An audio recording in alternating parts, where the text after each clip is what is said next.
I want to understand more precisely what children are capable of producing, the kinds of things they're capable of saying. There are, again, different methods that you can use to see what they're capable of saying. So one is called elicited production, right? Where you are sort of kind of feeding them questions that are targeted towards getting them to say the thing you want to say, like, oh, hey, there's Ernie. What's Ernie doing? Or maybe Ernie is bouncing a ball, right? What's Ernie doing? And if you want them to focus on saying something like, Ernie is bouncing the ball, you'd say, what's Ernie doing? But if you wanted to maybe try to get them to produce a passive construction, like, oh, the ball is being bounced by Ernie, which is kind of a weirder thing to say, right? What you might do is try to kind of guide them towards that, like, oh, look at that, look at Ernie, look at the ball.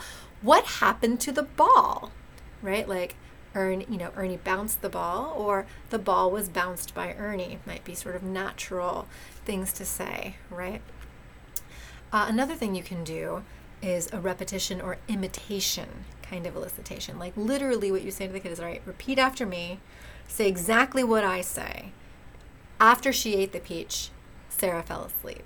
Just say exactly what I say. And either the kid will repeat it word for word or they won't, right? So if they're capable of repeating it, then you're like, okay, they're capable of producing that kind of utterance. Another thing that you can do is what's called syntactic priming.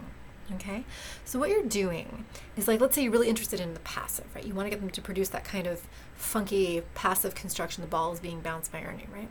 Okay, so what you do is you model the construction that you want, in this case the passive use, in one utterance, and then you try to see if you can get them to produce a new utterance, a novel utterance that uses that same construction, right? So again, here's a passive example. Oh, hey, the ball is being bounced by Ernie. There's your passive. Oh, look, what's happening to that peach? What's Sarah doing? What's happening to that peach?